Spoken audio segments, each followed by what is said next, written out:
có một nơi nằm sâu trong lòng đại dương, được biết đến với danh tiếng đáng sợ. Vào thế kỷ 15, cuộc thám hiểm của Christopher Columbus đã đối mặt với một sự việc khiến cả đội hoang mang. Nhật ký hành trình của nhà khám phá vĩ đại nhất thế giới chứa đựng những mô tả về kim la bàn điên cuồng xoay tròn, những ngọn lửa khổng lồ xuất hiện từ hư không, và mặt biển tỏa ra ánh sáng kỳ lạ. Nhiều năm sau đó, nơi này một lần nữa chứng minh tính đáng sợ của nó. Những con tàu biến mất không dấu vết, đôi khi chúng được tìm thấy, trôi dạt, trống rỗng và hoàn toàn hoang tàn. Không chỉ những con tàu bị mất tích, ngay cả máy bay cũng biến mất khi bay qua vùng này. Sự thật và tin đồn về những hiện tượng đáng kinh ngạc đã nhanh chóng lan truyền khắp thế giới. Chẳng mấy chốc, khu vực Đại Tây Dương này trở nên nổi tiếng và nó còn giữ được tiếng vang cho đến ngày nay. Bạn đã đoán đúng, đó là tam giác quỷ Bermuda. Loại sức mạnh siêu nhiên nào đang ẩn giấu dưới vùng biển kia, và giới khoa học nói gì về tất cả những điều này?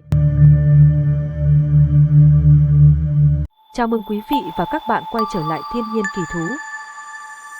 Để bắt đầu, chúng ta hãy điểm lại một số những sự kiện đáng chú ý nhất đã khiến tam giác quỷ trở nên nổi tiếng và bí ẩn.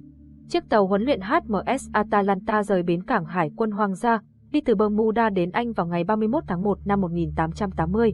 Con tàu đã không đến được quần đảo Anh, nó thậm chí còn chưa rời khỏi Bermuda, nó đơn giản là biến mất và không để lại một dấu vết nào. Người ta cho rằng con tàu bị chìm sau khi gặp phải một cơn bão lớn trên đường đi và đoàn thủy thủ không đủ kinh nghiệm để xử lý tình huống.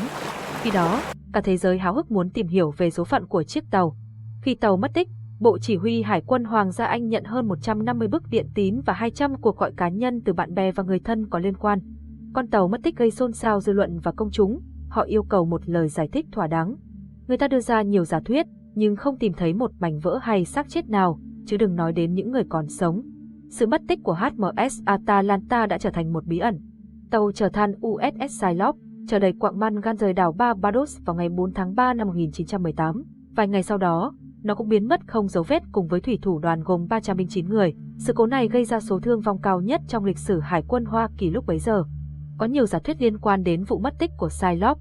Một số người đổ lỗi do một cơn bão mạnh hoặc do tình trạng quá tải dẫn đến hư hỏng cấu trúc tàu. Có người thậm chí còn cho rằng đây là cuộc tấn công của Hải quân Đế quốc Đức. Nhưng thực tế chiếc tàu biến mất mà không để lại bất kỳ dấu vết nào. Đây là chiếc tàu thương mại 5 cột buồm, Carol During, được chế tạo vào năm 1919. Vào ngày 31 tháng 1 năm 1921, nó được lực lượng bảo vệ bờ biển phát hiện ở bãi cạn Diamond, gần Cape Hatteras, Bắc Carolina. Tàu đã va đập vào đá, lực lượng cảnh sát biển sẵn sàng ứng cứu người gặp nạn nhưng hóa ra chẳng có ai để cứu. Con tàu trống rỗng, không có phi hành đoàn, không có hành khách. Rất tiếc, những nỗ lực sau này để tìm người mất tích không mang lại kết quả nào. Như thường lệ, có nhiều giả thuyết giải thích sự việc này, từ một cuộc tấn công của cướp biển cho đến vụ mất tích không thể giải thích được, do chính đội dàn dựng ra. Chuyến bay 19, đây là một trong những sự kiện nổi tiếng gây sốc nhất nước Mỹ lúc bấy giờ. Nó xảy ra không chỉ với một con tàu, mà với cả một nhóm. Điều này đã truyền cảm hứng cho các nhà nghiên cứu đưa ra ngày càng nhiều lời giải thích huyền bí về tam giác Bermuda. Chuyến bay 19, chuyến bay huấn luyện cho 5 máy bay ném ngư lôi TPM Avenger. Theo kế hoạch bay của phi đội, họ phải đi 227 km về phía đông của Fort Lauderdale, Florida, sau đó 118 km về phía bắc, rồi quay lại thêm 225 km nữa để hoàn thành khóa huấn luyện. Các máy bay đã không bao giờ trở về căn cứ. Toàn bộ đội biến mất trên Đại Tây Dương vào ngày 5 tháng 12 năm 1945. Hơn nữa, một chuyến thám hiểm cứu hộ khác với các thủy phi cơ Mariner cũng kết thúc trong thảm họa và thương vong. Một trong những thủy thủ cùng với phi hành đoàn 13 người biến mất trong khu vực tương tự. Chuyến bay 19 chỉ là mắt xích đầu tiên trong một chuỗi các vụ tai nạn tương tự với máy bay. Ở tương lai, máy bay tiếp tục mất tích trong khu vực này. Vào ngày 30 tháng 1 năm 1948, chiếc máy bay chở khách Star Tiger của Anh cũng biến mất một cách bí ẩn không dấu vết. Gần một năm sau, vào ngày 17 tháng 1 năm 1949, một máy bay khác cũng đột nhiên mất tích khi bay đến Kingston, Jamaica, như thể tam giác quỷ đặc biệt quan tâm đến các loại hình này. Ngày 28 tháng 12 năm 1948, chuyến bay của máy bay Douglas DC-3 số hiệu NC-16002 biến mất cùng 32 hành khách khi bay từ San Juan, Puerto Rico đến Miami, Florida. Bất chấp cuộc điều tra của Ủy ban Hàng không Dân dụng, không có thông tin thuyết phục nào được tìm thấy để xác định nguyên nhân vụ mất tích của nó. Vào ngày 26 tháng 9 năm 1955, một chiếc du thuyền giải trí Connemara 4 được tìm thấy trôi dạt trên Đại Tây Dương phía nam của Bermuda. Con tàu trống rỗng, không có thủy thủ đoàn hay hành khách. Điều kỳ lạ là con tàu vẫn nguyên vẹn và khó có khả năng phi hành đoàn đã tự nguyện rời bỏ con tàu mà không có bất cứ mối đe dọa nào. Ngày 28 tháng 8 năm 1963, hai máy bay tiếp nhiên liệu Boeing KC-135 của Không quân Hoa Kỳ đã lao xuống Đại Tây Dương. cách Bermuda 480 km về phía tây. Không có bí ẩn nào ở đây hết, chúng đã va chạm vào nhau, nhưng tại sao nó lại xảy ra tại Tam Giác Quỷ, có phải cũng là sự trùng hợp ngẫu nhiên chăng? Người ta không thể không nghĩ rằng mọi việc không dễ giải thích như vẻ ngoài của chúng. Đánh giá theo ngày tháng, bạn có thể cho rằng tất cả những điều này đã xảy ra trong quá khứ, nhưng đó không phải là trùng hợp, sự việc tiếp theo đã xảy ra gần đây. Con thuyền cabin Marco Catti dài 9 mét với 20 hành khách được thông báo mất tích một ngày sau khi dự kiến đến Lakewood, Florida khi băng qua vịnh Bahamas. Nó được nhìn thấy lần cuối vào ngày 28 tháng 12 năm 2020. Việc tìm kiếm con tàu hoặc hành khách hoàn toàn không mang lại kết quả. Không có hồ sơ về bất kỳ tín hiệu cấp cứu nào. Những nỗ lực tìm kiếm bằng máy bay và thuyền kéo dài 84 giờ, bao phủ một khu vực lên đến 44.000 m2, tương đương 2 lần kích thước tiểu bang Massachusetts. Nhưng không có kết quả gì. Đây chỉ là vài ví dụ. Tổng cộng, có hàng chục sự kiện kỳ lạ được ghi lại đã xảy ra trong khu vực Tam Giác Bermuda. Người ta đã đưa ra nhiều giả thuyết, giả định táo bạo và phát hiện đầy nghi ngờ về Tam Giác Bermuda và các sự kiện kỳ lạ của nó. Và tất nhiên, có rất nhiều nghiên cứu đã được thực hiện trong khu vực này. Bạn có thể sẽ ngạc nhiên khi biết rằng khu vực Tam Giác Quỷ là một trong những nơi được khám phá nhiều nhất trên đại dương.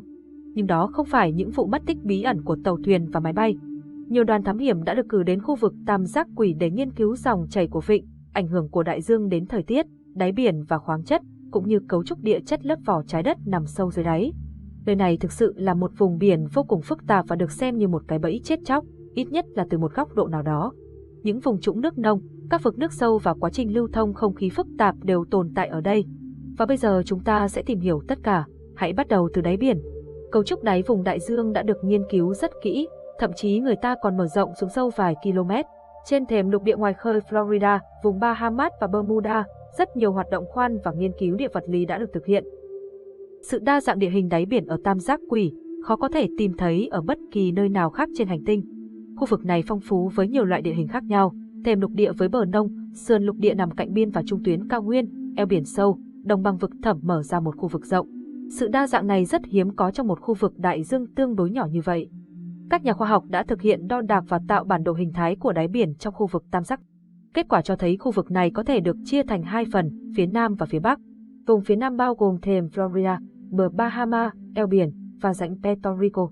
Ở phần này, đáy biển có hình dạng vân đặc biệt, bãi cạn rộng xen kẽ với đường thẳng và độ sâu lớn. Phía Bắc của Tam Giác có địa hình phẳng hơn, đồng nhất hơn, thềm rộng biến thành đồng bằng nước. Ở phía Bắc và phía Đông, phát sinh một số núi ngầm và cao nguyên Bermuda khá lớn. Trên thực tế, núi là cách diễn tả hơi quá, nhưng có một số núi ngầm ở phần phía Bắc và Đông Tam Giác, hầu hết chúng chưa đặt tên, chỉ cao từ 150 đến 200 mét. Những ngọn đồi có hình dạng đặc biệt, gần như hình nón đều đặn, các nón thấp hơn dưới 100 mét nhiều hơn, gọi là đồi dưới nước. Hình dạng tròn hoặc hình elip rất dễ nhìn thấy khi quan sát từ trên cao, độ dốc từ 10 đến 30 độ, đường kính từ vài km đến vài chục km. Các đường nối với các sườn dốc trong khu vực có hình dạng đều, đôi khi phức tạp bởi nhiều bậc thang. Ở trường hợp đầu, các ngọn đồi trông giống hình nón. Trường hợp thứ hai, trông như những chiếc cột khổng lồ với nhiều hình nón nhỏ hơn ở trên. Thú vị là có ít đường nối ở Đại Tây Dương hơn Thái Bình Dương. Trên thực tế, có khoảng 10.000 núi ngầm riêng lẻ ở Thái Bình Dương, trong khi đáy Đại Tây Dương ước tính khoảng 600. Vấn đề không phải Đại Tây Dương có kích thước nhỏ, do địa chất Thái Bình Dương đa dạng hơn. Tuy nhiên, ở Đại Tây Dương cũng có những nơi hình dạng đáy biển khác thường. Có lẽ không phải ngẫu nhiên những cấu hình thú vị nhất hầu hết được tìm thấy ở vùng Bermuda. Những hòn đảo được đặt tên cho toàn bộ Tam Giác chính xác là đỉnh những ngọn núi ngầm lớn nhất mọc lên từ cao nguyên Bermuda. Vật liệu ban đầu hình thành nên núi ngầm là đá ba gian, nhưng rất khó nhìn thấy vì những ngọn núi được bao phủ bởi lớp đá vôi. Nền đá vôi hình thành nên đáy Tam Giác Quỷ là một cấu trúc địa chất độc đáo. Các tầng đá vôi ở đây sâu gần 6 km, toàn bộ lớp đá dày chứa đựng hóa thạch của những sinh vật cổ xưa. Khu vực đại dương còn đặc biệt bởi các rạn san hô trải qua hàng trăm triệu năm nhưng chúng vẫn còn nguyên vẹn, hầu như không thay đổi. Nhìn chung, các nhà khoa học chưa tìm được sự đồng thuận về nguồn gốc hình thành Bermuda. Năm 2019, một nhóm lớn các nhà địa chất thế giới đã xuất bản một bài báo trên tạp chí Nature, chỉ ra rằng vùng tam giác này được hình thành do hoạt động núi lửa bất bình thường. Trước đó, các nhà khoa học chưa nghiên cứu cơ chế hoạt động núi lửa, nhưng có thể nó đã góp phần hình thành một số quần đảo núi lửa khác trong đại dương thế giới. Trong nhiều năm, người ta tin rằng những ngọn núi lửa cổ xưa đã tắt, chúng từng nổi lên từ đáy biển Saga, đã được kích thích bởi các dòng magma. Sự thật, dòng nham thạch đã được nghiên cứu tại khu vực này. Mặt khác, dòng nham thạch có thể tạo ra một chuỗi các đảo độc đáo, tương tự như quá trình tạo nên quần đảo Hawaii. Điều này xảy ra do lớp vỏ trái đất di chuyển chậm qua dòng magma. Hiện nay, Không có hoạt động núi lửa nào trong khu vực bị ảnh hưởng bởi quá trình của dòng chảy nham thạch này. Để giải quyết những tranh cãi, các nhà nghiên cứu địa chất đã thực hiện một phân tích sâu xuống 800 mét vào năm 1972. Thông tin từ nghiên cứu này có thể giúp chúng ta hiểu rõ hơn về nguồn gốc và cơ chế hình thành của quần đảo Bermuda, giúp cung cấp cái nhìn đúng hơn về cách núi lửa hoạt động và đặc điểm địa chất của khu vực này. Họ đã phát hiện ra một thành phần khoáng chất bất thường, gồm trì và một số nguyên tố nặng khác. Kết quả nghiên cứu đã đưa ra giả thuyết nguồn gốc của nó. Theo lý thuyết, sự gián đoạn trong dòng magma đã làm nó nổi lên, kết hợp các mảnh vật chất từ những tấm đá cổ xưa được bảo tồn ở phía dưới lớp vỏ trái đất. Điều này có vẻ không rõ ràng, nhưng một khi bạn hiểu tất cả, bạn sẽ rất ngạc nhiên. Hãy nhớ rằng toàn bộ Đại Tây Dương hình thành khoảng 175 triệu năm trước do sự chia tách của siêu lục địa Pangaea, một lục địa cổ đại chứa hầu hết đất đai trên hành tinh. Những tấm đá hiện nay tạo nên châu Phi, châu Âu và châu Mỹ đã chia tách, tạo ra một đại dương lớn giữa chúng. Nhiều mảnh vụn từ những tấm đá này rơi xuống đáy biển ở độ sâu 400 đến 600 km dưới bề mặt. Khoảng 30 triệu năm trước, sự xáo trộn dòng chảy lớp đất dưới đáy đại dương làm cho một số mảnh vụn này nổi lên cao hơn khi hợp nhất lẫn với nước. Quá trình này không chỉ tạo ra địa chất độc đáo mà còn có thể tạo nên một số quần đảo, núi lửa khác trên đại dương. Đúng vậy, tam giác quỷ đã trở nên đặc biệt hàng chục triệu năm trước so với hiện tại, nhưng điều thú vị là những gì xuất hiện trên mặt nước lại có sự đảo ngược. Cuối cùng, điểm đặc biệt nhất là rãnh Puerto Rico, được công nhận là phần sâu nhất của Đại Tây Dương, nằm bên trong tam giác quỷ. Sâu 8.380 m và theo một số ước lượng khác thậm chí còn sâu hơn, độ dốc 8 đến 10 độ, rãnh có kích thước trung bình, chiều dài của nó được ước lượng khoảng 800 km. Con người thường mường tượng nơi sâu nhất của đại dương ẩn chứa nhiều thế lực bí ẩn, cùng với đó là các sinh vật huyền bí. Rãnh Puerto Rico dường như truyền cảm hứng cho trí tưởng tượng này. Tuy nhiên, không có bí ẩn nào được tìm thấy ở đáy của nó, chỉ có bùn, tro núi lửa và lớp cát mịn.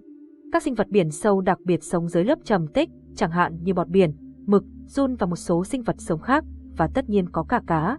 Mặc dù tất cả những thứ vừa nêu trên hơi bất thường, nhưng đáy tam giác quỷ còn thiếu thứ gì đó khiến nó bí ẩn. Có thể chúng ta sẽ khám phá ra sự thú vị khi xét ở độ sâu hơn. Ban đầu, cấu trúc đáy tam giác dường như không nổi bật. Ở đây, người ta hầu như có thể tìm thấy các loại đá trầm tích thông thường như đá vôi, sa thạch và đất sét. Độ dày của lớp này dao động từ 1 đến 2 km vùng cao nguyên và lên tới 5 đến 6 km gần bờ Bahamas. Tốc độ tích tụ trầm tích trung bình khoảng 6 mm trong 150 năm. Có thể nói rằng đáy biển này có rất ít thay đổi trong 120 đến 130 triệu năm qua. Tuy nhiên, xét nhiều khía cạnh, có thứ gì đó ở khu vực này ám ảnh không chỉ những người đi tìm kiếm bí ẩn, cả những nhà nghiên cứu nổi tiếng cũng rất quan tâm đến sự an toàn trên biển. Chúng ta đang nói đến quả bom Nga, một quả bom khí chúng ta hiện chỉ biết rất ít về nó sẽ nổ ở đâu, khi nào. Với hy vọng giải thích một số vụ mất tích tàu biển kỳ lạ, các nhà khoa học và những người mê khám phá đang cố gắng hết sức để cân bằng giữa các giả thuyết và phương pháp khoa học, nhằm loại trừ những trò lừa bịp. Một trong số đó liên quan đến sự phun trào của trầm tích metan hydrat, một dạng khí tự nhiên đặc biệt. Câu hỏi đặt ra, liệu khối lượng được giải phóng nhanh chóng của những chất này có thể đánh chìm một con tàu hay không? Một số thí nghiệm đã được thực hiện để tìm ra câu trả lời. Nhóm nghiên cứu Australia đã thực hiện một chuỗi thử nghiệm mô phỏng. Kết quả thực sự bất ngờ. Khi thử nghiệm các mô hình tàu nhỏ hơn, các vụ phun trào khí nhân tạo đã đánh chìm mô hình khá dễ dàng. Điều này xảy ra do mật độ nước giảm đột ngột. Có ý kiến cho rằng sự gián đoạn khí metan không liên tục có thể tạo ra những vùng nước sủi bọt, không thể cung cấp đủ lực nổi để giữ tàu. Một khu vực như vậy hình thành xung quanh con tàu có thể khiến con tàu chìm rất nhanh. Do đó, tín hiệu cảnh báo là bất khả thi. Các mảnh vỡ sẽ nhanh chóng bị dòng hải lưu cuốn đi và phân tán dẫn đến khó khăn trong việc cứu hộ. Các bản công bố của Cơ quan Địa chất Hoa Kỳ mô tả về nguồn hydrat dưới đáy biển trên thế giới, kể cả khu vực gần bờ Đông Nam Hoa Kỳ. Bây giờ mọi thứ dường như hợp lý. Cũng theo khảo sát địa chất, không có lượng phát thải khí hydrat lớn nào ở vùng tam giác trong 15.000 năm qua. Ta không muốn nói về bất kỳ âm mưu nào ở đây. Hơn nữa, có nhiều giải thích chặt chẽ về tính bí ẩn, cả những vụ mất tích nổi tiếng nhất. Nhưng những bí ẩn luôn làm tăng sự hiếu kỳ. Cho dù tam giác quỷ được đánh giá cao đến đâu, những bí mật khó tin đến mấy, nó vẫn là nguồn cảm hứng cho sự tò mò của nhiều thế hệ. Và chính trong việc theo đuổi những bí ẩn này, con người thường phát hiện ra sự thật của những hiện tượng mà trước đây chỉ tồn tại trong tưởng tượng, đó là điều không thể phủ nhận được. Theo bạn, Bermuda còn những thông tin nào cần bổ sung thêm không? Hãy để lại bình luận bên dưới nhé! Cảm ơn các bạn rất nhiều, xin chào và hẹn gặp lại!